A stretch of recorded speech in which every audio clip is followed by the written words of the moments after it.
Pendant plus de 18 ans, Bruni Surin a outrepassé les limites de son corps et de son esprit sur les pistes d'athlétisme les plus prestigieuses du monde. Tout au long de son impressionnante carrière, il a acquis des apprentissages et surmonté des épreuves qui lui sont encore utiles aujourd'hui dans toutes les sphères de sa vie. Né à Cap-Haïtien, Bruni n'avait que 7 ans lorsqu'il a immigré à Montréal avec sa famille. Rien ne laissait alors présager le destin hors du commun de cet athlète en devenir. C'était sans compter sur son entêtement et sa détermination chevronnée. Tout a basculé lorsque son premier entraîneur lui a inculqué la phrase suivante qui définirait par la suite l'ensemble de sa carrière sportive. « The me I see is the me I'll be ». En effet, si le jeune Bruni n'avait pas eu l'audace de s'imaginer au sommet de l'athlétisme, il ne serait jamais devenu le 7e sprinter le plus rapide de tous les temps, avec un temps de 9,84 secondes aux 100 mètres. Il n'aurait jamais mis la main sur ses nombreux titres mondiaux aux 60 mètres et aux 100 mètres, ni sur la médaille d'or olympique qui a bouleversé sa vie à tout jamais.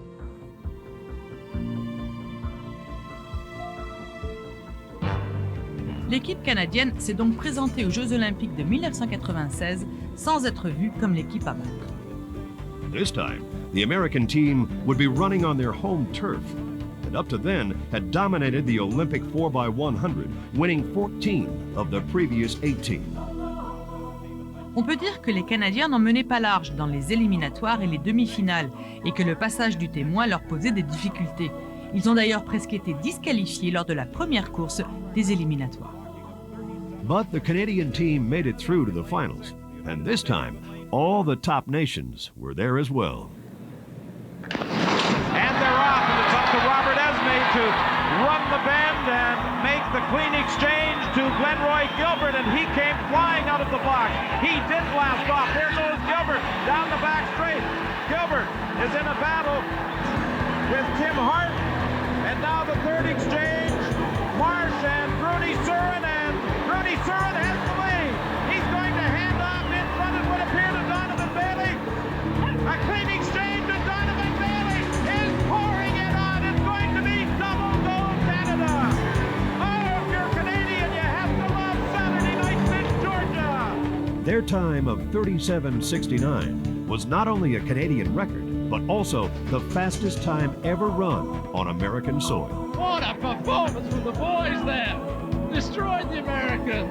Here comes Donovan Bailey away. Un an plus tard, l'équipe maintenait sa domination à l'échelle mondiale en remportant la médaille d'or lors des championnats du monde d'Athènes. But Donovan Bailey is flying, and Canada wins.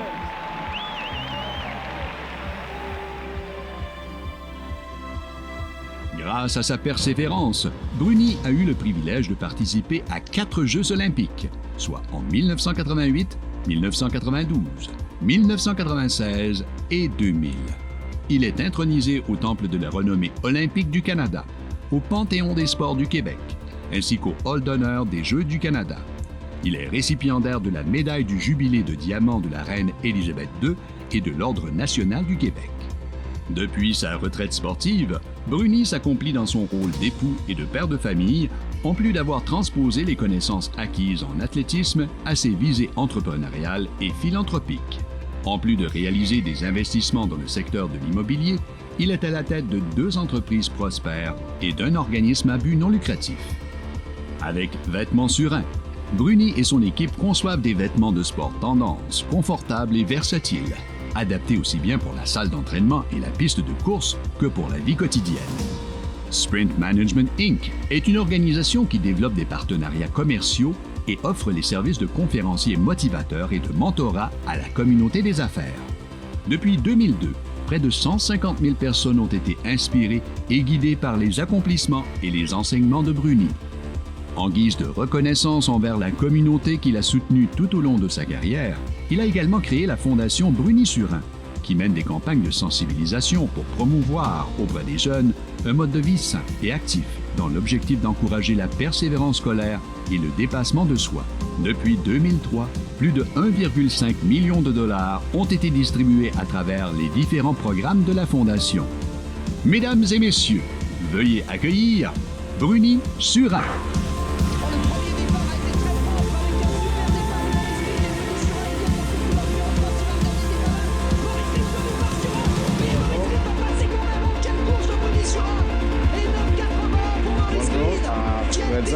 Premièrement, merci à votre association de m'avoir invité, de passer ce petit moment avec vous. C'est vraiment apprécié.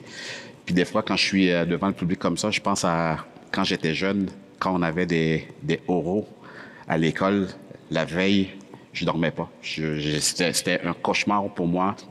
J'étais un gars très timide. Aujourd'hui, je parle devant le public toutes les semaines à travers le Canada, aux États-Unis, en Europe. C'est fou, c'est comment la vie est drôle des fois. Je voulais vous présenter cette vidéo. À chaque fois que je regarde cette vidéo, ça vient encore me chercher. J'ai encore des papillons. Puis le but, c'était pas vous dire, regardez ce qu'on a fait, les médailles qu'on a gagnées, les titres qu'on a eus, ainsi de suite. Les outils, c'est surtout les outils que j'ai été chercher pour m'amener là dans le sport et que j'utilise aujourd'hui, que je vais essayer de vous transmettre. Je vais vous poser des petites questions aussi tantôt. On va avoir une petite période de questions Q&A à la fin. Si vous avez n'importe quelle question, ça va me faire plaisir. Vous pouvez me challenger, je vais vous challenger. C'est ça le but, vraiment. Je vois ici Association des présidents des Caisses des Jardins. Vous êtes des leaders. Le lien que je veux faire par rapport à ça, vous êtes des leaders. Un leader pour moi, c'est quoi? C'est quelqu'un qui va arriver, inspirer sa troupe, ses employés. Vous êtes dans les caisses. Vous êtes toujours celui qui va amener votre entreprise à un autre niveau.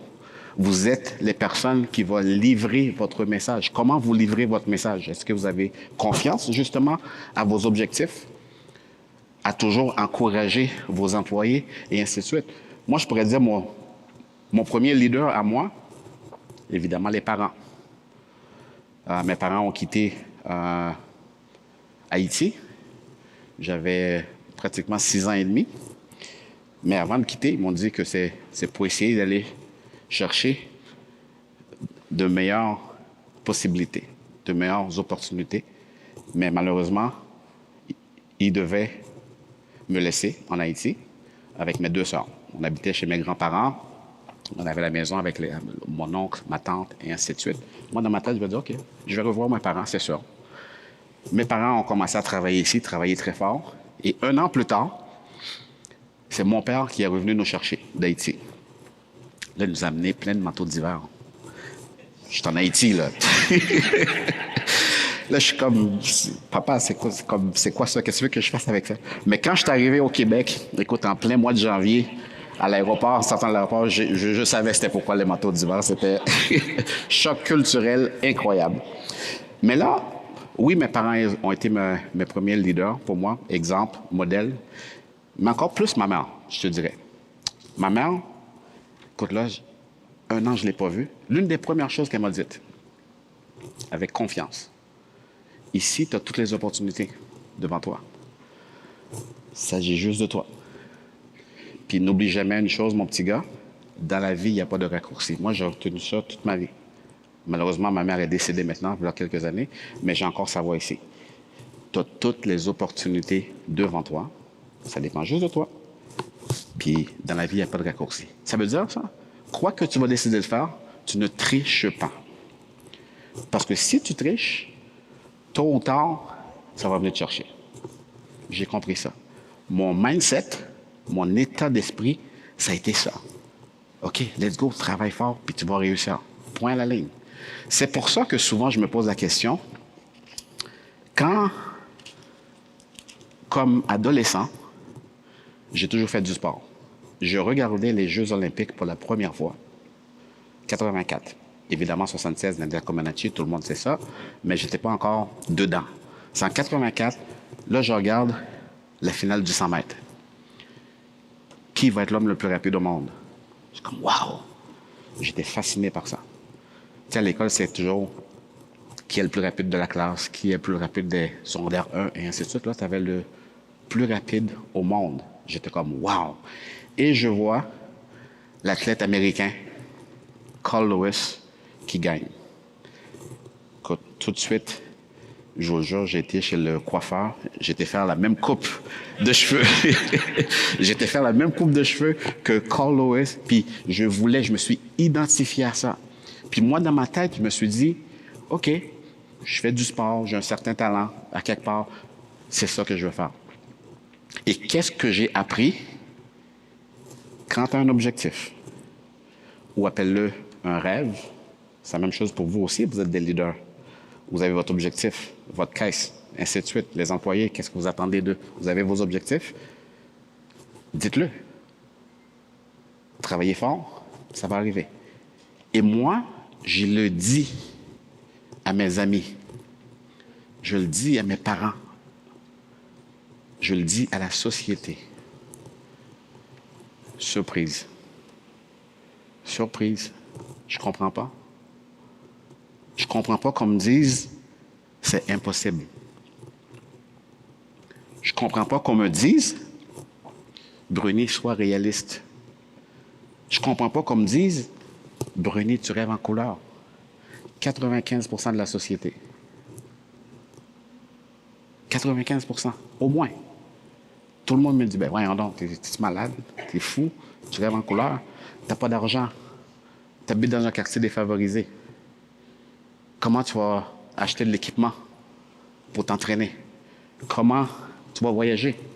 Il faut que tu fasses des camps d'entraînement, il faut que tu fasses des compétitions. T'as pas cet argent-là. Oublie ton rêve. C'était ça le message que j'ai eu. Je suis comme, wow. Deuxième leader que j'ai eu, mon premier entraîneur. Je le remercie encore aujourd'hui à 55 ans. Daniel Saint-Hilaire.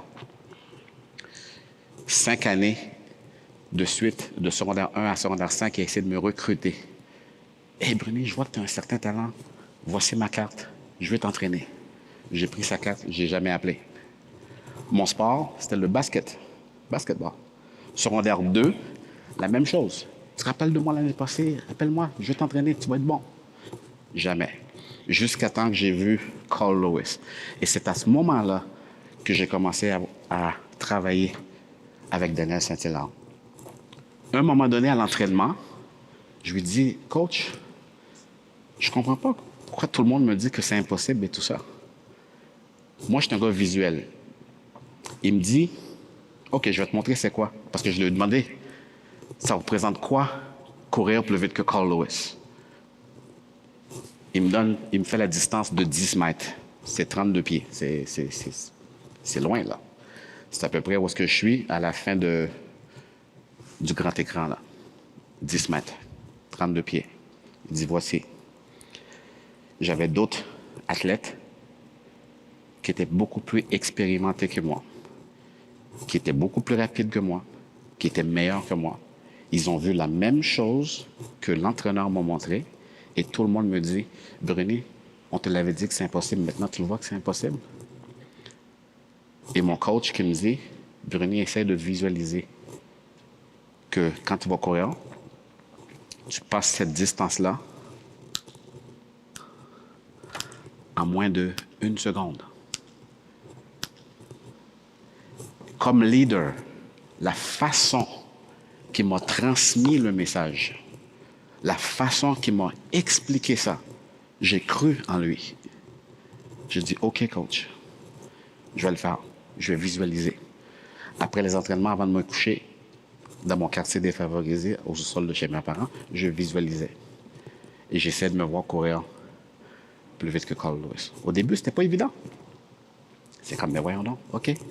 Mais de plus en plus que je faisais cet exercice-là, vous savez qu'est-ce qui est arrivé? Je me voyais justement courir plus vite que Carl Lewis. Et j'ai commencé à marcher avec confiance, droit, malgré les critiques, malgré qu'on me traitait de loser, malgré tout ça, malgré que le monde dise que c'est impossible, je vais vers là. C'est vrai que j'avais pas d'argent. C'est vrai, j'avais pas une scène. Qu'est-ce que j'ai fait? Qu'est-ce qu'on fait quand on est tellement motivé? Quand votre rêve est tellement...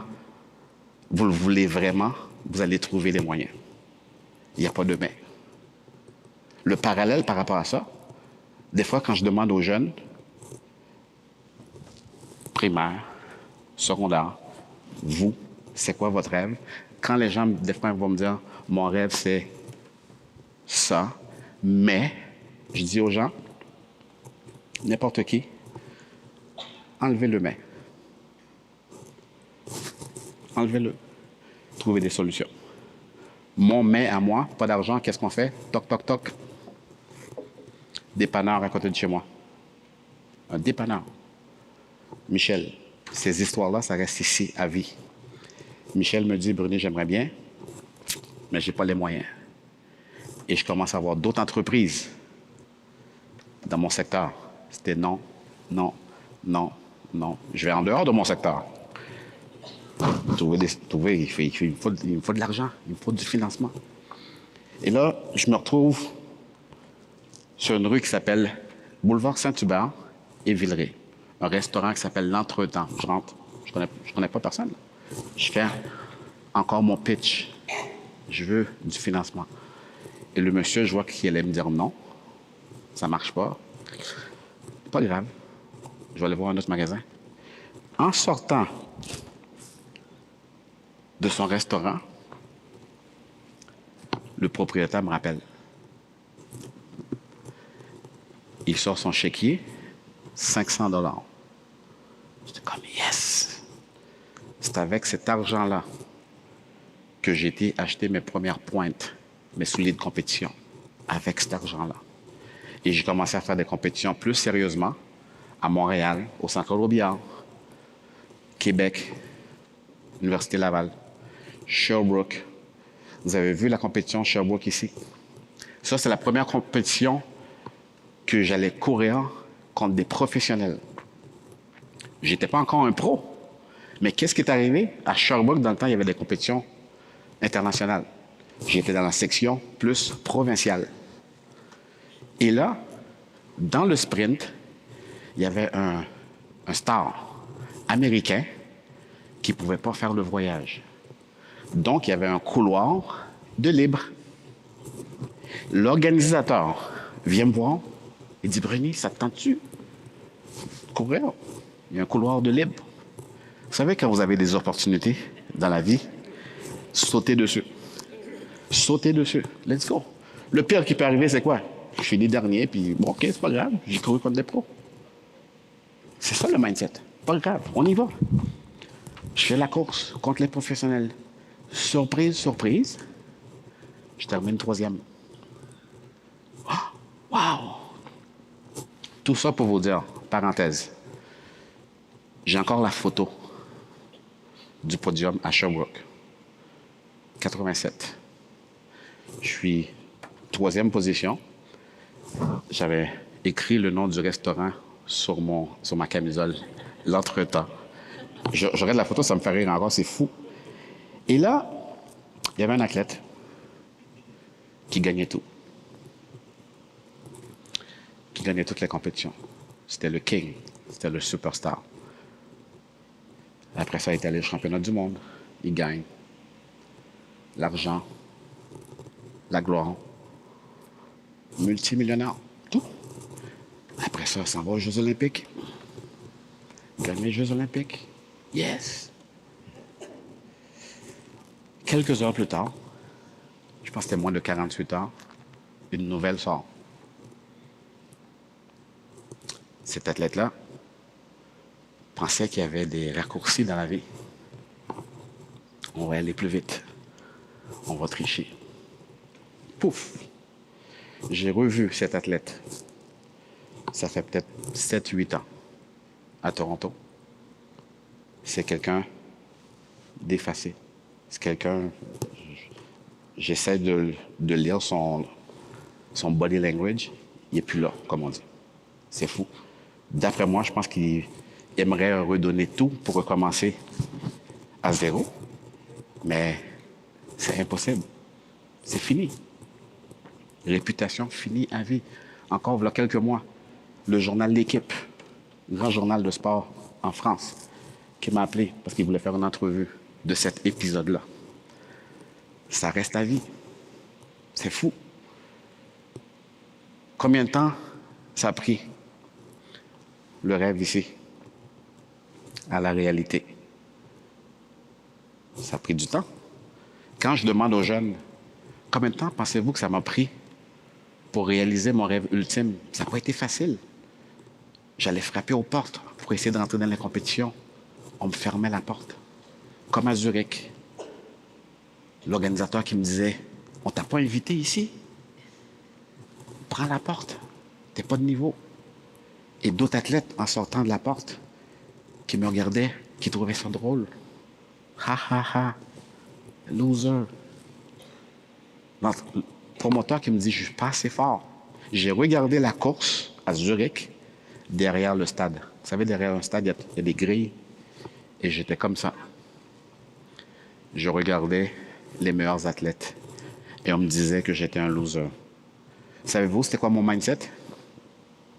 J'avais un sourire. C'est fou, hein? On me traite de loser. Je suis même pas invité. Je suis dehors, j'ai pas d'argent pour aller au stade. J'ai demandé aussi un billet, une paire de billets. On m'a dit non. Et j'ai un sourire. Parce que la personne qui était à côté de moi, c'était un leader. Mon premier entraîneur m'avait accompagné. Il m'a appris, justement, Bruni, c'est des étapes. Un jour, ça va arriver. Et moi, je regardais Carl Lewis gagner le 100 mètres, faire son tour d'honneur, la foule qui applaudit. Je me voyais comme si c'était moi. Et j'ai dit à mon coach, ça va être moi dans quelques années. That's it.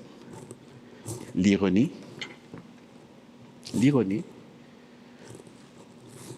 le même gars qui m'a dit, prends la porte, t'es pas de niveau. Il m'a pratiquement lancé ma feuille de présentation dans le visage, comme votant. C'est lui maintenant qui m'appelait. Monsieur Surin, on a besoin de vous, de la compétition. On vous envoie le contrat. OK. Vous vous rappelez, dans le temps, les fameux fax qu'on avait, là? Là, je suis chez moi, j'attends le fax. Bzz, bzz, bzz, bzz, bzz, il arrive. Et puis là, je regarde ça. Wow! Super beau contrat. C'est sûr que je vais y aller. Voyage. First class. J'arrive au même hôtel. Ce que je ne vous avais pas dit, parce que quand il m'a dit « prends la porte, t'es pas de niveau », j'avais pas d'argent pour me payer l'hôtel. J'avais été voir quelqu'un, un athlète, puis qui m'a dit « si tu veux, j'avais dormi par terre, dans cet hôtel-là. C'est pas grave. » Et là, je me retrouve quelques années plus tard, je rentre dans ma chambre, je regarde, et je pars à Rio. J'avais ma suite. Dans un grand hôtel à Zurich. Je suis bien payé. Il me fait voyager first class. Alors, je pars à Rio. Je dis, aïe, aïe. Le monde est drôlement fait, hein? Tout ça, c'est quoi? Ça représente quoi, ça? Persévérance. On ne lâche pas. Quand je vois quelqu'un qui essaye un projet, après un essai, 2 essais, on ne réussit pas, on abandonne. N'abandonne pas. Let's go, vous êtes capable. 15 ans plus tard, j'arrive à 32 ans. Championnat du monde. Je termine la course et je regarde le tableau, 9,84 au 100 mètres. Je suis comme, yes! Je suis redevenu l'un des hommes les plus rapides au monde. Mais je ne comprenais pas encore qu'est-ce que ça veut dire le chiffre, la performance 9,84. Là, on fait les entrevues avec les journalistes à travers le monde. On fait la cérémonie de médailles, c'est le fun, yeah! Là, on se fait tester. Tous les médaillés se font tester. J'attends mon tour, je suis assise à côté de ma conjointe, elle m'accompagne. Puis là, je lui dis,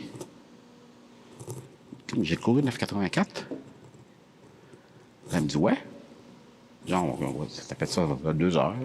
OK, t'es pas payé, tu sais, c'est comme, t'es pas payé. Fait que là, j'étais comme, wow! Un film est revenu. Puis que je me revoyais, jeune, 17 ans, dans le sous-sol, voir Carl Lewis. Je me voyais en lui. Les gens, impossible. 15 années plus tard, comme on dit, on a bûché. Ça n'a pas été facile, ça n'a pas été évident. Les critiques, les mauvaises critiques, je m'en fous. On continue. J'ai couru plus vite que Carl Lewis. Couru plus vite que Carl Lewis. Je vous le jure, tout mon corps shakeait. Je tremblais. C'est comme tabarnouche. Et l'image, le film que j'avais dans ma tête finissait par mon entraîneur, Daniel Saint-Hilaire, à 17 ans, qui m'a donné une citation que je partage avec vous, qui était dans la vidéo. The me I see is the me I'll be. Le moi que je vois est le moi que je serai. That's it. C'était fait. Là, je me dis, qu'est-ce que je fais avec ça? Qu'est-ce que je fais avec ça? Parce que oui, quand j'étais petit, j'étais timide, je ne voulais pas parler à personne, j'avais peur des critiques et puis tout ça, nanana, ma mère qui me donnait toujours le coup de pied derrière. J'ai vécu tout ça, partir de zéro, faire quelque chose, réussir mes objectifs et tout ça. Je dis, qu'est-ce que je fais avec ça? J'aimerais ça, à ma retraite, avoir l'occasion de partager des histoires, que ce soit motivation, inspiration à des gens. Puis justement, je m'intéresse aux gens. Je leur dis, mais vous, c'est quoi vos rêves à vous? Que tu sois primaire, que tu sois secondaire, que tu sois nous. C'est quoi vos rêves à vous? C'est quoi vos appréhensions? Comment vous agissez quand vous frappez un mur? C'est quoi votre mindset? Je dis, je veux, avec toute humilité, essayer d'aider, d'influencer, de pousser. Moi aussi, je me fais pousser. Moi aussi, j'ai un coach. Moi aussi, aujourd'hui, j'ai un coach qui me pousse, puis qui m'espère, qui me « let's go ». C'est ça que je transmets. Puis souvent, qu'est-ce que je vais dire? C'est des gens comme vous que je rencontre qui vont me raconter leurs histoires, qu'est-ce qu'ils ont vécu, et ainsi de suite, qui me permet de donner un retour. Puis un exercice que je vais faire avec vous, à la fin, vous avez le temps d'y penser, puis je vous le dis tout de suite, comment c'est facile pour les jeunes en primaire. Puis moi, ça a été un choc pour moi. J'ai juste posé une simple question aux jeunes en primaire. On était 200 au gym à peu près. Puis je commence à parler, on a du fun, les jeunes veulent courir contre moi, et ainsi de suite. Puis là, je dis, écoute, est-ce que je peux avoir 2, 3 max d'entre vous qui vous allez venir en avant, puis c'est à votre tour maintenant, vous allez partager vos rêves.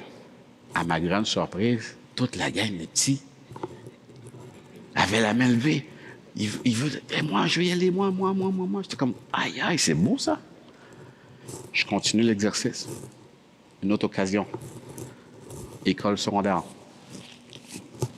Même question. 2, 3 d'entre vous, venez en avant. C'est un petit peu plus difficile. Ah, surprenant.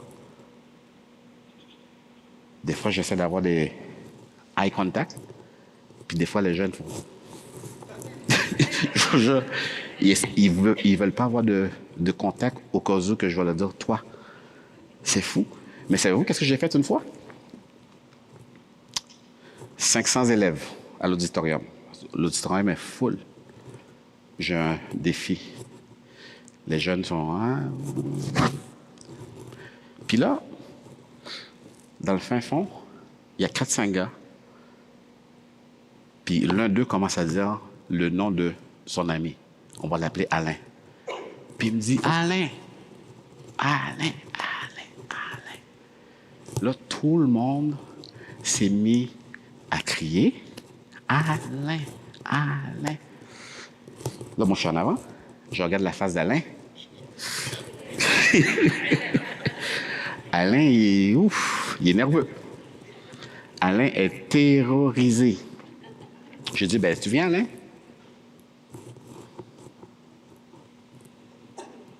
Non.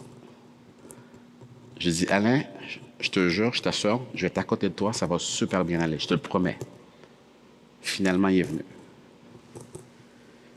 Devant 500 personnes, voici Alain qui raconte son rêve comme ça. Pour moi, le langage, c'est quoi? Il est encore dans sa coquille. Il a encore peur. Puis moi, je me suis reconnu. Je me suis reconnu, Alain. Comme je te dis, jeune, là, moi, c'était moi. Puis là, je dis, OK, pour l'aider, là, qu'est-ce que je vais faire? Je vais sors de ta zone de confort. J'ai dit, Alain, peux-tu recommencer? Mais décroise tes bras, puis tiens-toi droit, même. Puis regarde les gens, puis tu partages ton rêve. Tu peux même marcher, fais ce que tu veux, mais regarde les gens. Quand tu parles aux gens, tu regardes dans les yeux. Puis imaginez-vous, il l'a fait. Quand il a terminé, automatiquement, il y avait un sourire. Et tout le monde s'est mis à applaudir. C'est comme, waouh! Pour moi, là, il venait de se passer quelque chose. Il venait de se passer quelque chose de très, très, très, très, très important. Je retourne à la maison, je prends mon téléphone. J'avais un nouvel abonné, un nouvel ami sur Instagram. C'était Alain. Qu'est-ce qu'il a dit, Alain? Merci, merci, M. Serin. Merci de m'avoir forcé à faire cet exercice. Maintenant, je suis tellement motivé. J'ai un second souffle. C'est comme, waouh! Voilà 2 semaines, même affaire. Des adultes, comme ici, là. Puis un monsieur, finalement, qui est venu, puis qui a partagé, puis qui m'a dit après, qui m'a envoyé un email après. Ça m'a tout pris pour venir en avant. Ça m'a tout pris. Mais sais-tu quoi? Je suis tellement content de l'avoir fait. Je suis tellement motivé. C'est comme un « Yes, I did it ». Quand je demande ça aux gens, c'est pas juste pour le fun. C'est « Step, OK, I can do this ». Puis quand vous le faites, qu'est-ce qui arrive? C'est une chaîne. Vous allez inspirer d'autres gens aussi. Tout ça pour terminer mon histoire tantôt, c'est ceux qui ont plus de difficultés, justement, à faire cet exercice, c'est nous autres ici. Puis moi, je pensais que c'était le contraire. Je pensais que c'était nous autres, c'est plus facile, puis les jeunes, les plus difficiles. Non, c'est nous autres. Puis après ça, j'ai dit, OK, si vous voulez pas, OK, mais je vais être en arrière, je vais être en avant, justement, après ma conférence. S'il y en a qui veulent me poser une question, ou c'est privé, ou c'est personnel, je vais être là. Ou si vous voulez partager votre rêve, je vais être là. Vous devriez voir les rêves qu'il y avait là. C'était fascinant. J'étais inspiré par vous, par ces rêves-là. Là, à un moment donné, je regarde la ligne. Il y en avait plein. Oh, monsieur, les yeux pétillants. Mais pourquoi vous ne l'avez pas fait? Ici,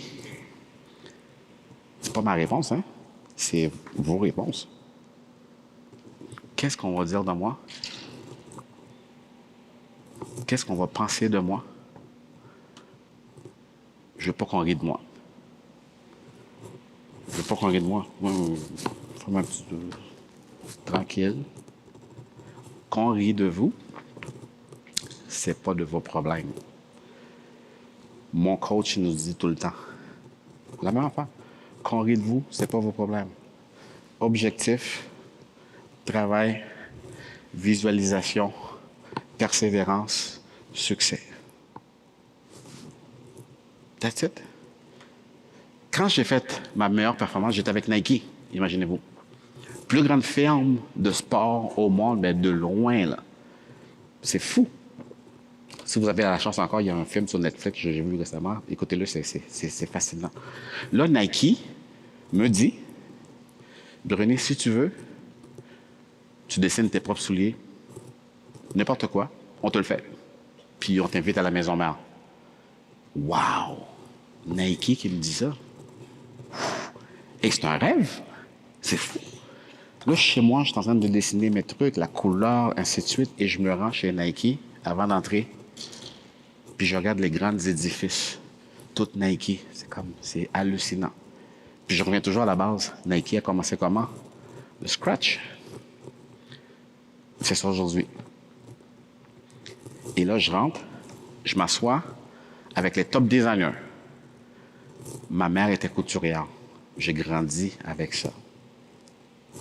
Je vais à l'école, Il faut que ça soit tout bien repassé, ainsi de suite. Je suis pas fier de moi. Tantôt, je me suis regardé, il y avait quelques plis. En tout cas, c'est pas grave. Ben, j'ai grandi avec ça. Là, j'étais avec les designers. Je leur donne mon feedback. Comment je me sens dans vos vêtements. Là, ils m'expliquent les nouvelles tendances, les couleurs qui arrivent, et ainsi de suite. J'ai adoré cet exercice-là. J'ai toujours adoré la mode. J'ai dit, OK, je vais le faire. Le même exercice que je suis en train de faire là avec Nike, je vais le faire au Québec. Je vais créer ma collection de vêtements. En sortant de chez Nike, je commençais à le dire. Il me reste peut-être 2 ans à faire. Brunet, qu'est-ce que tu vas faire à ta retraite? Parce que là, j'étais rendu à 32, 33. On s'en va vers la sortie. Qu'est-ce que tu vas faire à ta retraite? Entre autres, je vais avoir ma collection de vêtements. Je le disais. Demandez-moi si je suis designer. J'aurais pu dire, ouais, je vais avoir ma collection de vêtements, mais je suis pas designer. Je sais pas comment dessiner. Je sais pas comment coudre. Qu'est-ce que je vais faire? Équipe. Tu prends une équipe. Tu vends ta vision. Comme leader, voici où est-ce que j'aimerais aller. On s'en va là ensemble. Boum, boum, boum, ça s'est fait. Ma fondation, qu'est-ce que je fais en retour pour les jeunes qui sont dans la même situation que j'étais? Moi, j'ai passé à travers. Brunet, qu'est-ce que tu fais pour eux autres en retour? Est-ce que je peux me permettre de me regarder dans un miroir pour dire, ah ben les jeunes, puis que ça arrange? J'ai dit, je veux créer une fondation. Ma vision, je vais les inviter, moi, les joueurs de hockey. Je vais inviter les entrepreneurs, les artistes, tout. On va créer des événements, puis on va amasser de l'argent, puis on va donner des bourses par études, puis on va amener les jeunes en camp d'entraînement, puis let's go. Puis je le disais ouvertement. Puis je recevais des messages comme « Ah, Brunet, tu as travaillé fort toute ta vie. C'est difficile de faire ces événements comme ça. Tu devrais relaxer un peu. » Non, je ne relaxe pas.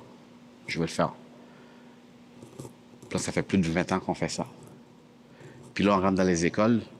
Notre mission, c'était on voulait aller aider les infrastructures sportives dans les écoles, continuer les bourses par études. En entrant dans les écoles, my God, il y a quelque chose encore de plus urgent. Il y a plein de jeunes, même les matins pour aller à l'école. God. Une école primaire, des besoins. Besoins essentiels. Presque 100 000 $. Oh my God. On va mettre la priorité là-dessus. C'est ça qu'on est en train de faire. Ça fait 20 ans, ça va faire 21 ans qu'on fait ça. Immobilier, ça a été la même chose. Puis moi, je dis à n'importe qui, je vous le dis à vous, vos rêves, let's go. Il n'y a pas de mais. Des fois, je me dis, écoute, je vis un rêve. Ça encore, je le dis avec toute humilité. Je vis un rêve. Tout ce que je fais maintenant, c'est des choses que je me voyais faire. Puis que ça arrive. À un moment donné, je disais, quelques années passées, ouais, je fais des conférences, au Québec et tout ça, mais j'aimerais ça en faire plus. Au Québec, oui, mais à l'extérieur aussi, au Canada, puis en Europe. Puis beaucoup de gens me disaient, ben, c'est saturé, ces affaires-là. Continuez à dire, c'est saturé. Moi, j'en fais plus. Je partage. Puis je voyage. Puis c'est le fun. Puis l'immobilier, boum. Les vêtements, boum. Récemment, association, on va faire des habits comme ça maintenant. J'étais au bureau justement hier. J'étais comme, c'est capoté. Mais tout ça, ça a été quoi? Équipe. Équipe. Je ne suis pas tout seul. Il n'y a aucun succès. Aucun. Qui va se faire tout seul. Moi, j'essaie toujours de mettre en valeur aussi les gens qui m'entourent. Comme tantôt, je vous ai parlé de mon entraîneur. J'ai jamais fait rien tout seul. Même si je suis sur une ligne de départ de 100 mètres, je sais que derrière, il y a l'entraîneur, il y a le physio, il y a le masso, il y a le psychologue, il y a tout ça. Puis moi, tout ce bagage-là, c'est ça que j'essaie de vous dire aussi. C'est que si vous essayez quelque chose, vous n'avez pas les moyens, allez trouver le moyen. Si vous n'avez pas les outils, allez chercher les outils. Bâtissez une équipe, puis faites-le. À un moment donné, je ne connaissais pas beaucoup de l'immobilier. Qu'est-ce que je fais? Il y a un network aussi. Le réseau. Prends ton téléphone. Fais ton réseau. Pierre Bruni, voici un projet que j'ai trouvé, voici le prix, voici la vue, ainsi de suite. Qu'est-ce que tu en penses? Bruni, vas-y. C'est un bon deal. Tu ne peux pas perdre de l'argent. C'était Pierre pour Merlot. Parce qu'à un moment donné, les gens me disaient que c'était trop cher. Puis j'ai acheté, puis j'ai vendu, puis j'ai fait de l'argent. Je ne suis pas meilleur que personne. C'est que ça. Maintenant, vous avez eu le temps de penser pas mal. Je veux vous entendre maintenant, vous, comme leader. Vous êtes tous des leaders. Ça devrait être très facile, parce que je vous ai prévenu aussi en avant. 2 personnes. Je pense qu'on a un micro ici. Partagez la scène avec moi. Vous dites à vos amis, vos collègues, moi, là, mon objectif ou mon rêve, 30 secondes, c'est ça.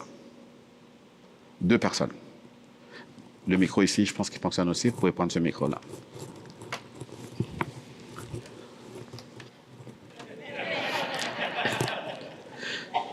Je vous ai prévenu en plus, là.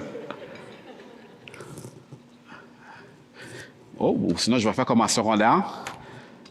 Je vais choisir quelqu'un. Oui, viens.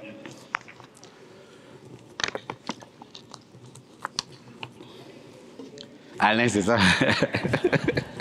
C'est pas Alain. C'est pas Alain. Bonjour, enchanté. Alors moi, je vais partager un rêve. Je l'ai sorti, il était sur la feuille tout à l'heure. J'ai le rêve d'écrire un roman autobiographique parce que je voudrais laisser à ma famille, à ma petite fille qui a maintenant 6 ans et demi, un peu de l'histoire de notre famille, d'une époque également. Moi, je viens d'un petit village forestier qui s'appelait Shelter Bay, qui est maintenant devenu Port-Cartier. Puis je trouve qu'il y a une belle histoire de société là-dedans, puis il y a une belle histoire aussi de la chance que j'ai eue d'avoir une merveilleuse famille et tout ça. Mais je vous le dis, mais, chaque fois que j'y pense, et moi je suis une grande lectrice, je lis beaucoup, je lis de tout, je lis beaucoup, j'ai le syndrome de l'imposteur. Alors, quand j'arrive pour m'y mettre, j'ai une boîte là, dans laquelle j'ai beaucoup de notes. C'est en haut de mon garde-robe. Un jour, j'aurai peut-être le temps de le sortir et de commencer à écrire. Mais ce que j'ai, je le sais, ce que j'ai à battre, c'est ce syndrome de l'imposteur-là, parce que je trouve que tous les romanciers, toutes les romancières sont meilleurs que moi, sûrement. Alors, je ne sais pas si j'y arriverai. Mais je l'ai quand même partagé. Et peut-être que si je l'ai dit maintenant devant un public, je vais me sentir obligée de le faire. Voilà. Merci beaucoup. Merci beaucoup.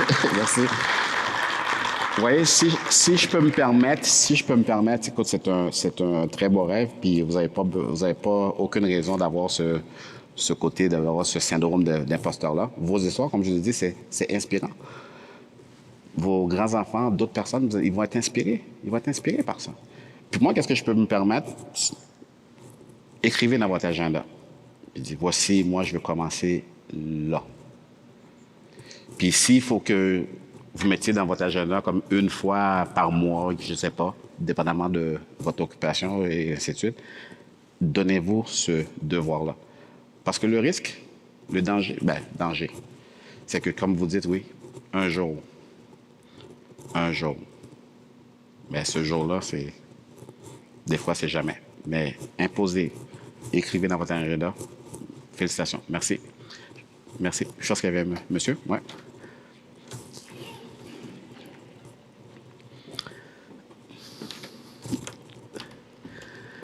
Bonjour, je m'appelle Danny Brousseau. Moi, j'avais un rêve. J'avais un rêve de fonder une entreprise et puis de construire des caravanes portées. L'année passée, j'ai débuté mon rêve. J'ai loué un local, j'ai embauché des gens. Puis mon rêve, c'est de me rendre à 400 caravanes portées. Ça n'existe pas une usine de caravanes portées dans l'Est du Canada. Et puis, il y en a juste aux États-Unis, puis ils produisent des produits qui sont défaillants. Puis moi, je dois produire un produit de qualité. On travaille très fort. C'est loin d'être facile. Je vous le dis, c'est loin d'être facile. Puis on dirait que tout le monde se met de la partie pour t'enfarger, que ce soit la municipalité, Hydro-Québec, ils veulent tout te voir tomber. Mais on continue, on lâche pas. Puis aujourd'hui, je suis content d'entendre ça parce que c'est ça que je vis. Et puis, on est rendu à au-dessus d'une trentaine de caravanes vendues à travers 7 distributeurs, 7 concessionnaires. Wow. Puis, je ne veux pas arrêter. Je vis ma passion. Puis, je suis très heureux de vous le partager aujourd'hui. Wow. Bravo, bravo. Merci beaucoup, ouais. Merci beaucoup. Puis, quelque chose, des fois, que je dis aux gens aussi, c'est que qu'est-ce que je peux faire pour être meilleur? Qu'est-ce que vous pouvez faire pour être meilleur? Tu sais, des fois, dans le sport, on parle beaucoup de dépassement de soi, et ainsi de suite, ainsi de suite. Mais dans la vie courante aussi. Parce que des fois, il y a des gens qui me disent, ah, ben, René, dans le sport que tu étais, de haut niveau, ainsi de suite, puis qu'est-ce que tu fais aujourd'hui? C'est quoi la différence? Il n'y en a pas de différence. C'est la même chose. Tantôt, on a parlé de rêve, on a parlé de discipline, on a parlé des fois des gens qui nous mettent des embûches. Tout ça, c'est dans le sport, dans la réalité, c'est ça. Mais comme monsieur a dit, il va continuer. That's it. Quand j'ai pris ma retraite, je parlais avec des gens au début. On a été à un certain niveau. 9,84 dans le temps, c'était la deuxième performance de tous les temps. 2 ans plus tard, 3 ans plus tard, je prends ma retraite. Jeudi, le record du monde était 9,79. Jeudi, la nouvelle génération va courir 9,6. Plein de gens me disaient que j'étais fou. Pourquoi je dis ça? On évolue. On est meilleur. Des fois, en entreprise, quand on parle de changement de processus, des fois, il y a des gens qui sont réticents. Ça peut arriver dans certaines entreprises. Mais moi, ça fait 10 ans, 15 ans que je travaille de même, puis je ne vais pas changer. Oui, mais peut-être qu'on est rendu ailleurs. Puis vous aussi, comme leader, quand vous donnez ce message à vos employés, exemple, c'est que oui, si vous êtes ailleurs, c'est de leur dire aussi, justement, body language, voici la nouvelle procédure, voici ce qu'on va faire, voici ce qu'on s'attend, le outcome, boum, c'est là qu'on s'en va. Parce que pourquoi je changerais mes habitudes, ça va me donner quoi? Mais voici que ça va donner. C'est clair, la vision est claire, boum, that's it. Mon coach, un autre leader, j'avais un coach aux États-Unis. Premier entraînement, on avait déjà gagné la médaille d'or olympique, là. J'avais gagné plusieurs titres olympiques. Je voulais, justement, step up, être encore meilleur. Première course que j'ai fait à l'entraînement, je cours normalement. Il m'arrête. Il me dit, you suck. Il dit, genre, comme, qu'est-ce que tu fais? Non, qu'est-ce que je fais? Je cours. C'est comme, c'est quoi l'affaire? Fait que là, il commence à m'expliquer. On n'est plus là. Comme je vous dis, moi, je suis un gars visuel. Il me dit, think of an airplane. Pense à un avion. Tu es sur le ground. Avant de voler, tu fais quoi? Tu prends de la vitesse, tu prends de la vitesse, tu prends de la vitesse, and then you take off. Boom! L'avion ne fait pas ça. Pourquoi, toi, quand tu cours, tu fais ça? Tu n'as pas ta position de drive phase. Outcome, si je change, à quoi je m'attends? Trust this process. If you do this, Canadian Championship, you run 9.89. Fais ça. Fais confiance à ça. Dans 5 semaines, tu as les championnats canadiens, tu cours 9.89. OK, coach. Message, confiance. Il me parle. Le résultat que je m'attends, boum, let's go. Réticence, pas du tout. Il faut soyez ouvert. OK. Je commence à courir de l'autre façon. On n'est pas confortable. C'est normal. C'est nouveau. Mais plus en plus que tu le fais, ça va rentrer. Et 5 semaines plus tard, championnat canadien, 9,89. Et c'est l'année d'après que j'ai couru 6 fois en dessous de 10 secondes, dans le temps qu'on disait que l'être humain ne peut pas courir en dessous de 10 secondes. Les croyances. Moi, j'ai toujours dit, c'est n'importe quoi. Puis faire le 9,84. Les jeunes vont courir 9,6. Bruni, t'es fou. Ça, c'est en 2002. 2003, je suis à la retraite. Je travaille pour Radio-Canada. J'ai un mandat. Sur le terrain, on commence à entendre, il y a un petit jeune Jamaïcain. Son nom, Usain Bolt. Je vous le jure, là, il y a un petit jeune Jamaïcain, Usain Bolt. Là, Radio-Canada me dit, Bruni, rassure-toi de faire une entrevue avec lui, on veut avoir ça pour nos archives. Fine. Correct. Je regarde la finale du 200 mètres. Le petit jeune qui arrive, je le spot. Il courait un peu comme désaxé parce qu'il n'y avait pas encore beaucoup de puissance dans les jambes. Il gagne. Temps, OK. Rien de... OK. Et là, il vient vers moi. Je vous jure, je prends mon micro, là, puis je le fais comme ça. Je fais l'entrevue comme ça avec lui. Dès que j'ai terminé l'entrevue, j'ai dit à tout le monde, he's the one. J'ai dit, d'après ce que j'ai vu, ce qu'il me dit, son body language, tout ça, là, je lui donne 5 ans, il court 9,6. Le record du monde, 9,79, c'est énorme. Bruni, il raconte n'importe quoi. Sûr qu'il raconte n'importe quoi. C'est correct. Moi, je m'en fous des critiques. Vous pouvez dire qu'est-ce que vous voulez. 5 ans plus tard, qu'est-ce que vous pensez qui arrive? On est en 2008. L'exercice que vous venez de faire là, monsieur, voici où je m'en vais. Usain Bolt l'a fait. Pas aux Olympiques, des mois avant les Jeux Olympiques. I'm going to run 9.6. Est-ce qu'il y a des gens qui riaient de lui? Absolument. T'exagères. Il s'en fout. Comme je vous dis, vous en foutez des critiques. I'm going to run 9.6. Arrivé aux Jeux Olympiques, j'étais à 4 rangées du départ. Et j'avais mes jumelles. Je voulais tous voir le body language de chaque coureur. 100 000 personnes au stade, debout, qui regardent les 8 top sprinters. Et tu as Usain Bolt qui est là, justement, comme ça. Confiance. Il regarde même la foule. Il envoie des babas, il envoie des bisous à la foule. Termine la course, on regarde. Bolt, Jamaica, 9.6. Savez-vous, c'était quoi les critiques? En 96, j'ai acheté un article, La limite de l'être humain dans le sport. Surtout 100 mètres. On n'allait pas atteindre 9.6 avant au moins 2050. Même avant d'acheter le magazine, je suis parti à rire. Je me suis dit, ça va être n'importe quoi qui va être écrit. C'était ça. Puis quand je vous ai dit tantôt, qu'est-ce que vous pouvez faire pour vous améliorer? La même soirée, le gars était là, record du monde, il y a une coche sur tout le monde. Qu'est-ce qu'on fait? Qu'est-ce que vous faites quand vous atteignez vos objectifs? Ouais, parler, oui, il faut parler. Parler. Mais à un moment donné, qu'est-ce que vous faites faire pour être meilleur? Vous allez trouver quelque chose. 9.6 la même soirée. Il dit, now, I want to run 9.5. Savez-vous, c'est quoi le plus drôle dans tout ça? C'est quasiment les mêmes personnes. Tu sais, les mêmes personnes qui disent, ah ouais, c'était possible, 9.6, voyons donc. C'est même qui, quand il l'a fait, puis là, il voulait aller à 9.5, ben là, il exagère vraiment.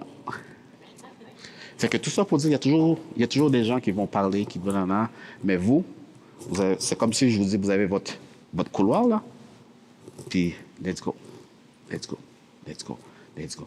Je vois des jeunes dans d'autres domaines. Un petit jeune, j'avais vu dans le temps, claviériste, piano, il est écœurant. Mais le jeune, il est motivé. Il travaille, il pratique. J'ai fait du classique. J'ai des amis musiciens. Je dis, ce petit-là, on va organiser une soirée, puis on va le mettre en vedette. Puis on va inviter les journalistes, on ne sait pas, peut-être qu'ils vont venir. Ça passait à Radio-Canada, RDI, puis tout, là, le petit cul, on le met en feature. Il m'avait forcé à faire une pièce. Je voulais pas, mais je l'ai fait. En tout cas, bref. Tout ça pour vous dire, continue, mon jeune, là. Let's go. Des années plus tard, je suis au Centre Bell, un show de Madonna. Qui ne connaît pas Madonna? Je vois la scène qui tourne, la grosse scène qui tourne. Et là, on m'a dit de profil. C'était le petit gars. C'est le petit gars. À Montréal. Encore aujourd'hui, il collabore avec Madonna. Il y a 3 semaines, un mois, je le voyais qu'il collaborait avec Christina Aguilera. Il habite en Californie. C'est comme, yes! Yes! Mais ça, c'est comme tout le monde, là, il y a des fois des gens qui me disent « Ah, moi, j'ai un petit rêve. Petit rêve, grand rêve, whatever. Un rêve, c'est un rêve. » Moi, il n'y a pas de petit rêve, de grand rêve. Whatever. C'est vos rêves à vous. Puis savez-vous quoi? Quand j'ai fait mon 9,84 puis que j'ai réalisé, écoute, j'étais 10 fois plus heureux que celui qui avait gagné parce que j'arrivais deuxième, il venait de battre le record du monde. J'étais 10 fois plus content que lui parce que c'était mon rêve à moi. Fait qu'il n'y a pas de question de grand rêve. Let's go. Fait que tout ça pour vous dire mon slogan, Go Get It. Okay? Merci pour votre écoute. Merci. Merci beaucoup. Merci beaucoup. C'est la période de questions. Les porteurs de micro, s'il vous plaît. Est-ce qu'on a des questions? Là, ça a été un peu long à voir vos rêves, là, mais les questions, soyez pas gênés, là. Il y a un micro de chaque côté. Ben, en attendant, s'il n'y a pas de questions, moi, je vais en donner un rêve. Ah, parfait, j'aime ça. Je suis entrepreneur, mais ici, on est tous présidents et présidentes de caisse, vice-présidence aussi, qui regardent peut-être pour prendre la présidence éventuellement. Moi, j'en ai un rêve en tant que président de ma caisse, c'est d'outiller mon conseil d'administration et la relève à ma présidence. Personnellement, il me reste 5 ans. Puis je veux mettre en place une structure qui va être viable pour les années futures. Puis c'est beaucoup de travail, mais c'est mon rêve que lorsque je quitterai mon poste, que ça coule encore et que ça aille très bien. Donc, c'était mon rêve en tant que président. En tant qu'entrepreneur, ben... Bravo. Puis sachez que l'APCD, avec le conseil d'administration, on travaille très fort pour vous outiller à y arriver aussi. Merci. Donc, est-ce qu'on a des questions? Oh! Oui, Francine? Il va? Vas-y. Je te laisse faire. Et la première arrivée. Oui. Merci, M. Brunier. C'est tellement inspirant. Puis, mais on dirait qu'il n'y a pas d'obstacle qui vous a dérangé ou intimidé. Mais pouvez-vous nous parler de ça? Est-ce qu'il y a des moments, parce que vous semblez tellement que ça a été, même s'il y avait des hauts et des bas, là, que vous avez passé par-dessus tout ça, puis que ça s'envolait toujours dans la bonne direction. Y a-t-il des moments où vous avez eu des doutes? Y a-t-il des obstacles qui sont venus vous chercher plus, puis que là, vous avez dû vous inspirer autrement? Mm-hmm. Ah, les obstacles, j'en ai eu tout le temps. J'en ai eu pendant toute ma carrière. Mais moi, qu'est-ce que j'ai appris? C'est, comme je vous l'ai dit, c'est l'entraîneur, puis psychologue. J'étais avec un psychologue aussi pendant plusieurs années. Mais c'est tous ces outils-là qui m'ont permis de passer à travers. J'ai eu des périodes difficiles. Comme je vous ai parlé tantôt de la photo à Sherbrooke, l'athlète qui a gagné et tout, puis il a pris des raccourcis. Moi, je voyais ça sur le terrain. Je voyais des athlètes. Puis tu le vois 2-3 mois plus tard, c'est transformation totale. Puis les performances qui font pouf. Là, tu te dis comment tu vas y arriver. Là, à un moment donné, je faisais des déclarations, sans nommer de nom, parce que tu te fais poursuivre, tu peux pas. C'est pas juste. C'est pas juste. Je cours contre des machines, c'est pas juste. Pendant des années. Pendant des années aussi, les autres sont là. Puis tu te dis, qu'est-ce que tu fais? Est-ce que tu fais comme eux autres? Ou tu te dis, ça va prendre plus de temps. Puis là, j'ai la voix de ma mère là, qui est là. Là, tu te dis, non, je garde ma ligne. Ça a pris plus de temps. J'aurais pu essayer. Puis le risque, écoute, faire plus d'argent, faire plus de médailles, puis tout. Mais le risque est là. Mais ça, jamais, jamais, jamais. Les critiques. C'est tough, là. Tu es un jeune athlète. À un moment donné, la première fois que j'ai vu Carl Lewis, championnat du monde, j'ai commencé par les sauts en longueur. Je faisais pas de sprint encore.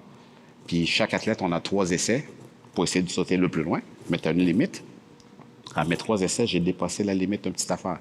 Fait que je t'ai éliminé. Mais moi, en allant voir mon entraîneur après, écoute, j'ai sauté dans les bras, on était contents. OK. J'ai participé au championnat du monde, j'ai vu mon idole, J'étais tellement en admiration devant lui, il m'a même fait un clin d'œil. J'étais comme, yes, pas tout ça. Pour moi, c'était une réussite. Encore une fois, mindset. Pour moi, c'était une réussite avec mon coach. Mais dans le journal, Surin, le touriste, il n'y a pas de talent.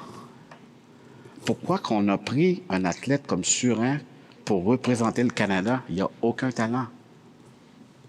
Pas juste le journal du quartier, là, dans la presse. Là, tu lis ça. Ah. OK, pas grave. Let's go. Ça fait mal. Let's go. Continue. Mais moi, c'est mes entraîneurs, c'est mon psychologue.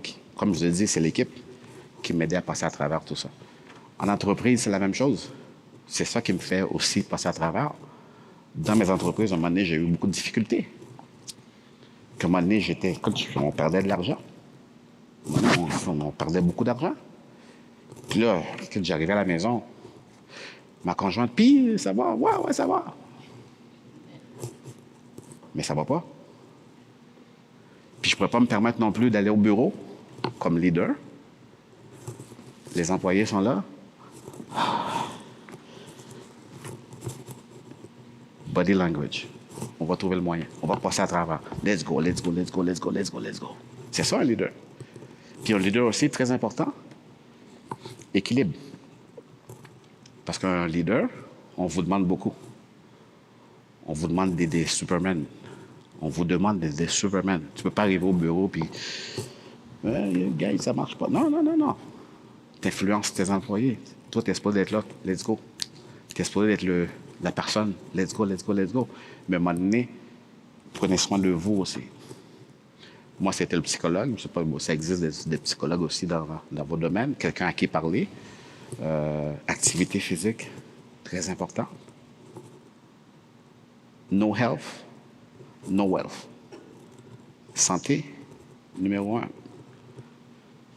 Je suis rentré ici, tantôt, je transpirais, parce que j'étais au gym, là, tantôt, là.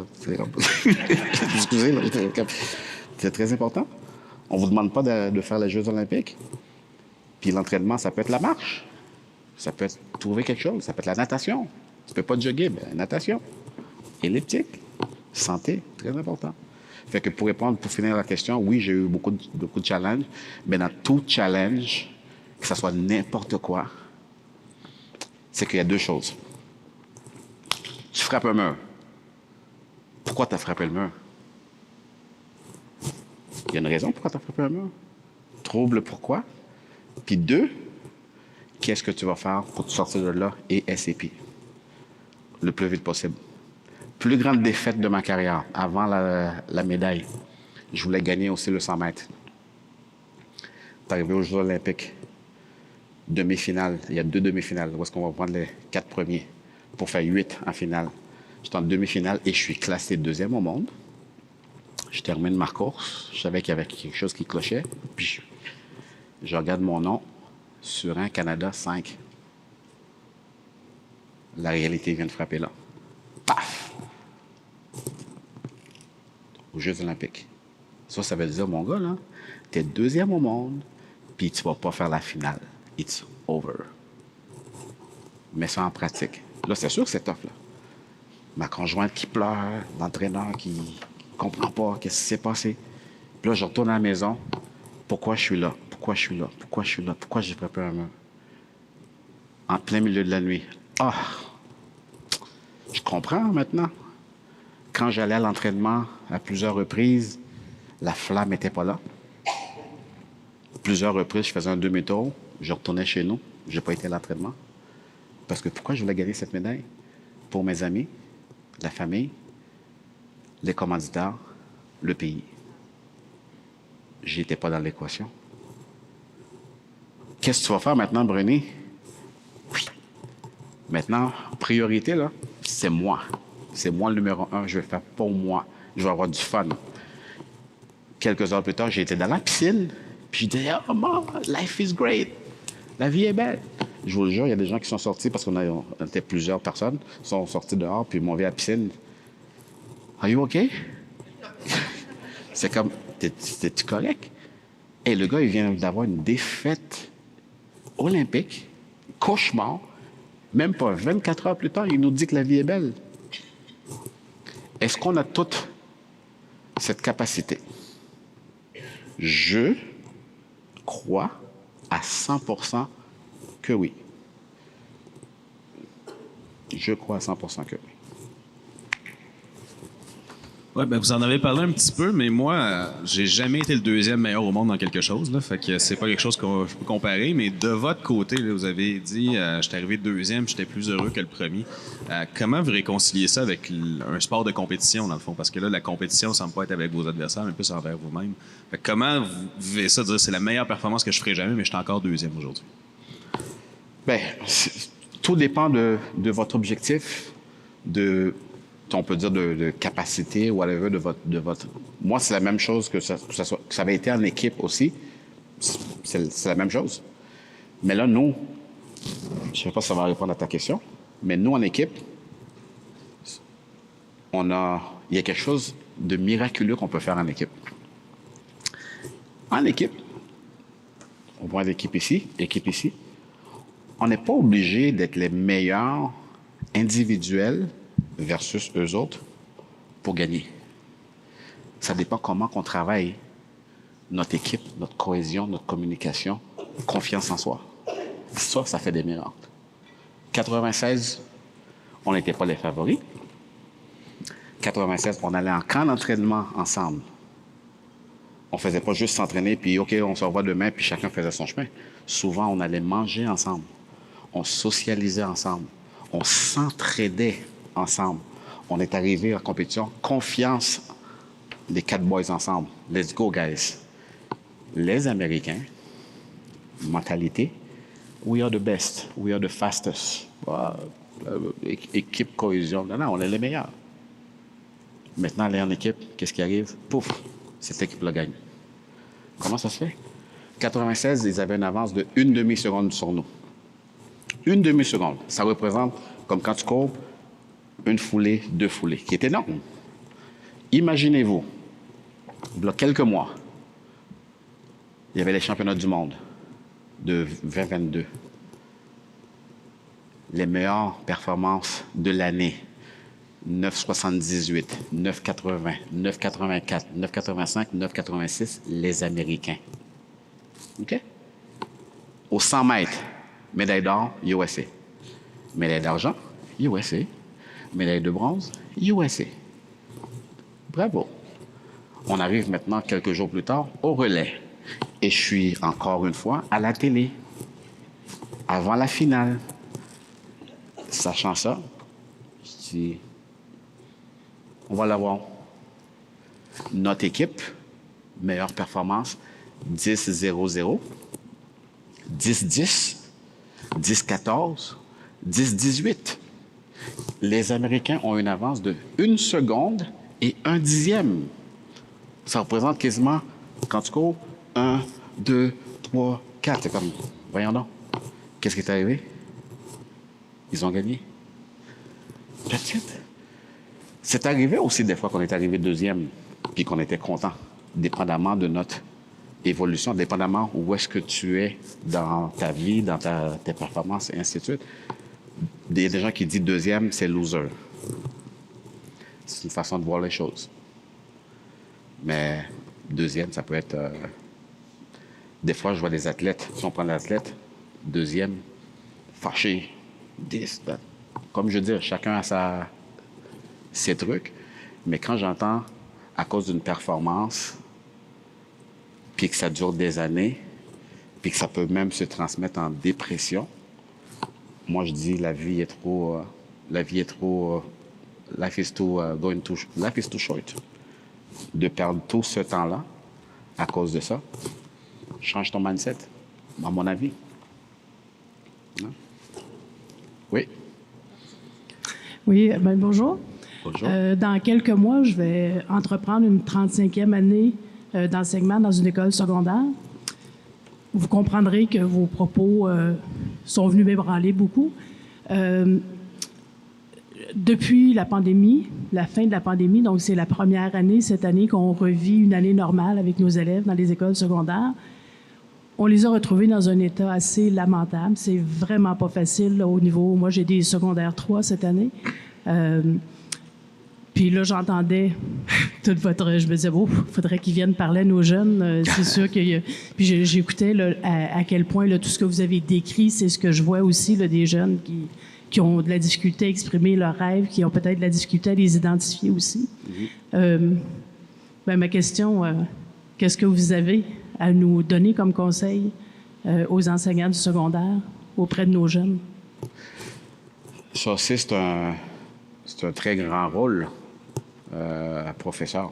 Vous avez beaucoup d'influence sur les élèves, sur nos élèves. Moi, je m'appelle des professeurs, beaucoup de professeurs profs qui ont eu des influences sur moi, que ce soit dans le sport ou ailleurs. Mais c'est encore une fois, comme je disais tantôt, le rôle de leader aussi. Parce que, exemple, comme professeur, peut-être que vous arrivez chez vous, que c'est difficile, puis que vous arrivez avec les étudiants, mais encore là, ton travail, ça doit être les cheer-up. Tu comprends ce que je veux dire? C'est quasiment t'oublier tes problèmes pour aller là. Parce que si tu as des problèmes, en plus, tu amènes les problèmes encore à l'école, c'est pas mieux, si je pourrais dire. Oui, on est dans cette situation-là, tout le monde, on est tous dans le même bateau, mais encore une fois, votre travail comme prof, c'est justement de mettre ce truc de leader-là. Puis les profs aussi, j'ai fait plusieurs conférences avec des profs pour dire, écoute, trouver un moyen aussi de respirer. Trouver aussi un moyen de, je ne sais pas si c'est des psychologues ou quelqu'un parler, puis les dirigeants d'école aussi, de comprendre ce facteur-là, comment aider vos professeurs. Mais c'est pas évident. C'est pas évident. Le côté mindset encore, qui est pas facile. Moi, comment je l'ai vécu, on ne va pas rentrer dans le COVID, là. Pouf, ça arrive. Mindset, résilience. Définition de résilience. Tu es dans la situation, il est là, tu n'as pas le choix, il est là, tu ne peux pas le faire disparaître, c'est pas un magicien. Mais comment essayer de passer à travers et même sortir de là encore meilleur? Pour moi, c'est ça la résilience. Mes conférences, pouf, évidemment, il n'y en a plus de conférences. Collection de vêtements, les magasins sont fermés. Aïe aïe, tout est shut down. Bruni, là, on s'en vient dans un monde plus virtuel. Là, tu fais du marketing pour tes vêtements, tes conférences. Essaye d'apprendre plus le côté online, virtual. Je prends un cours universitaire, Université de Michigan, Digital Marketing. J'ai le sourire. OK, j'apprends. Je vais être meilleur encore que j'étais avant. Vous allez voir. On fait ça. Après ça, un autre cours en négociation. Après ça, un autre cours. Je m'en vais au HEC, commerce de détail. On va passer à travers. En même temps, j'essaie d'encourager les jeunes. J'essaie de... Tout ça, là. Puis après ça, en sortant, on est là. Ça va mieux qu'avant. Puis encore une fois, je vous dis ça, c'est pas pour dire que je suis meilleur, whatever, mais c'est ça que je disais aussi aux gens. Je dis, oui, on est dans la situation, je suis là-dedans, on est tous là-dedans ensemble, mais on peut pas juste faire « Ah! » On peut pas. C'est difficile. On se retourne les manches. Let's go, let's go, let's go. Que ce soit dans le sport, dans tout, c'est pareil. Mais vous, comme professeur, c'est exactement ça aussi. Mais Pardon? Ben, c'est ça. C'est des entraîneurs. Ben oui, c'est exactement ça. Ouais. Ah. On termine avec 2 questions. J'en ai une juste ici à l'avant. Oui, merci, M. Surin, pour vos messages percutants. Moi, j'aimerais ça vous entendre un peu sur votre perspective de Desjardins. On est dans un monde en pleine mutation, et ça au niveau mondial. Quand on parle de situation économique, changement climatique, la situation géopolitique également. C'est quoi la perspective d'avenir que vous voyez pour le mouvement Desjardins à travers ça? Pouvez-vous répéter?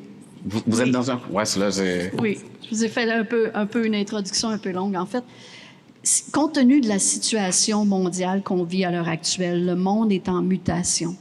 Quelle est la perspective que vous voyez pour le mouvement Desjardins à travers cette situation-là, dans les années à venir? Ça, c'est une question... c'est volontaire. Oui, mais c'est ça. je connais pas assez le deep de vos déploiements et tout ça pour répondre à la question. Peut-être... En fait, peut-être si on peut simplifier ça, si je regarde d'un point de vue de nos membres et clients, comment est-ce qu'on peut mieux les accompagner pour les aider à traverser la situation économique qui actuellement est dans les années à venir? Oui. Écoutez, c'est tough. C'est tough. Moi, je suis là comme, oui, que je suis entrepreneur aussi, mais j'ai fait des investissements, investissements dans l'immobilier et puis tout ça. Puis quand on regarde qu'est-ce que vous pouvez faire pour les clients, je lisais récemment, il y a une famille sur 5 au Québec, exemple, qui arrivent presque pas à payer leur loyer. 1 sur 5. Hypothèque. Un ami qui est dans la finance qui me disait, écoute, Bruno, sais-tu qu'il y a genre quasiment 40% des gens qui sont là? Je suis comme, wow. Peut-être c'est moi qui devrais poser la question. Non, mais c'est vrai. C'est vrai. Parce que moi, j'étais là, je suis comme...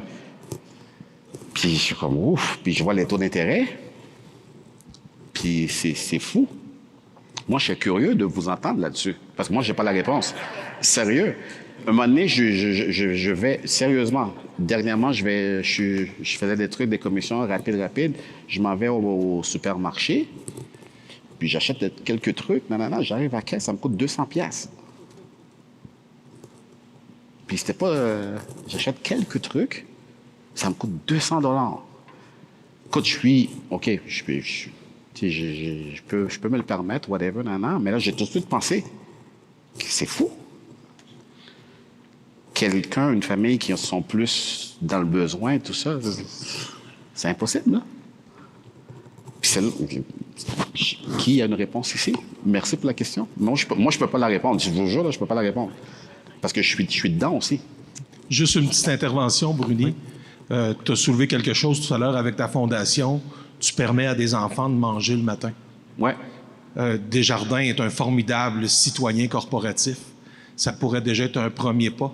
Si ce n'est pas pour le membre client actuel, ça peut être pour le membre client futur. Déjà, de permettre aux jeunes de manger le matin va peut-être l'amener à être un bon membre client plus tard. On va s'en parler. C'est sûr et certain. C'est enregistré. 2 dernières questions. Après ça, on s'en va au lunch. C'est vraiment intéressant, mais on a un horaire. À la table 10. Bonjour, M. Surin. Bonjour. Bravo pour votre exposé. Le petit Alain du temps, le petit Alain d'aujourd'hui, y a-tu les mêmes rêves que moi j'avais dans le temps? Ça va probablement parler de mon âge, des Maurice Richard, des Jean Béliveau, etc. Là. Mais y ont-tu des nouveaux rêves, les jeunes, ou s'ils commencent à avoir des rêves électroniques et virtuels? Ben, il y en a beaucoup que c'est électronique, c'est virtuel, oui. C'est sûr qu'il y a un défi. Bon, on dit depuis des années que les jeunes... Écoute, moi, à un moment donné, j'ai mon petit-neveu, à un moment donné, qui passait ses journées sur des machins, whatever. J'ai dit, écoute, arrête-moi ça, là. Puis il fait, je sais pas, 1 heure, 2, mais le reste, écoute, va dehors, fais d'autres choses, mais pas ça. L'autre challenge aussi qu'on a, c'est que maintenant, écoute, il y a des jeunes qui font des millions, là, à jouer ça, là. Moi, la première fois que j'arrivais au bureau, quelqu'un me parlait de X-Game, pas X-Game, je sais même pas c'est quoi le nom, whatever, c'est ça, Xbox, puis tout ça. Puis il me montre des vidéos. Là, je regarde, il y a un aréna, full personnes, puis des jeunes qui jouent aux vidéos. Je connaissais même pas ça. Mais les jeunes qui voient ça, hey, ils peuvent faire des millions. C'est un autre défi. C'est un autre défi qu'on a. Est-ce que j'ai la réponse? J'ai pas la réponse. J'ai pas la réponse. Mais moi, je continue toujours à promouvoir, dire aux jeunes, oui, vous pouvez faire des vidéos, jouer aux vidéos, mais faites d'autres choses aussi, puis travaillez ici aussi. Travaillez ici aussi. Good. Dernière question, table 14. Oui, bonjour, M. Surin, Guy Griffiths de la Caisse d'Argenteuil. Moi, c'est plus au point de vue personnel. C'est que je sais qu'un athlète là, comme, de haut niveau comme vous, là, sa vie, là, les entraînements, la nutrition, tout est au quart de tour. Mais lorsqu'on décide d'arrêter, est-ce qu'on est prêt à ça? Est-ce que vous étiez préparé? Puis combien de temps que ça prend avant de revenir à une personne normale? Comment je pourrais dire? J'aime ça. Est-ce que vous comprenez le sens de ma question? Oui. Ben oui, c'est moi, ma retraite, j'ai fait exprès. J'ai fait 1 an que je faisais exprès pour justement junk food, puis prendre du vin, puis tout ça, faire plus. Mais après ça, je me dis, écoute, il faut arrêter ça. Mais maintenant, j'essaie de m'entraîner 3 fois, 4 fois semaine. Puis la nutrition, ben, c'est sûr que c'est pas comme avant, mais j'essaie d'avoir une nutrition quand même équilibrée. Puis récemment encore, je regardais, j'ai assisté à des conférences justement comme par rapport à la planète aussi, sans vouloir écœurer le monde aussi. Whatever. Moi, de mon côté, je me suis dit, qu'est-ce que moi je peux faire? Je mangeais beaucoup de viande, du bon steak, whatever. Puis c'est sûr que j'ai essayé de diminuer, puis diminuer mes consommations. C'est ça. Mais je mange quasiment la façon que je mangeais avant, au point de vue d'équilibre, c'est à peu près quasiment pareil aujourd'hui. Mais c'est juste après la retraite, j'ai fait exprès, j'ai vraiment abusé des bonnes choses de la vie. Mais sinon, on fait attention. Super. Ouais. Hey, merci. Mais en tout cas, merci beaucoup encore à tous. Hein. Merci pour votre écoute. Merci. Merci. Merci beaucoup tout le monde. Hey, vraiment, 2 conférenciers ce matin. Je pense que tout le monde a apprécié la formule. On est rendu à l'heure du lunch. Donc, on se dirige dans, Patrick, la même salle que ce matin. Parfait, même salle que ce matin pour le déjeuner. On se revoit à 13h15 pour nos ateliers et l'Assemblée générale annuelle.